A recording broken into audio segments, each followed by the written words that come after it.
Құрметті ата-аналар және 6-шы сыныпта оқушылары. Балдарыңыз неш биылдар мектептеріне түсуге емтиханға дайындығы қалай кетіп жатыр?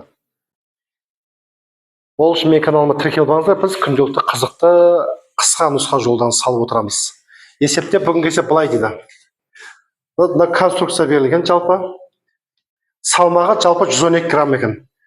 Бұның нандағы салмағы 112 грамм екен. Таяқшалар мен жіптер есепке алынбайды дейді. Жұлдызшаның бізге сұрап отқан нәрсе, жұлдызшаның салмағы қанша дейді. Енді 112 грамм ең әуелі 2-ге бөлінген. 112-ні 2-ге бөлетін болсақ, бұл жерде 56 және 56 болып 2-ге бөлінген ең әуелі. Болды бізге. Енді жақ бізге керек емес деп қарастырайық. Енді 56 2-ге бөлінген.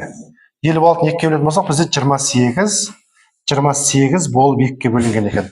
Содан квадраттың салмағы бізде 28 грамм екен. Енді 28 келеді, тағы да 2-ге бөлінеді бізде.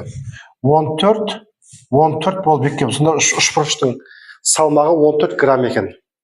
Енді 14 грамм келеді, тағы да бұл 2-ге бөлінеді. Яғни бұл жерде 7 дегенге 2-ге. Сонда бізде жұлдызшаның салмағы бізде 7 грамм екен. Жауабы А нұсқасы.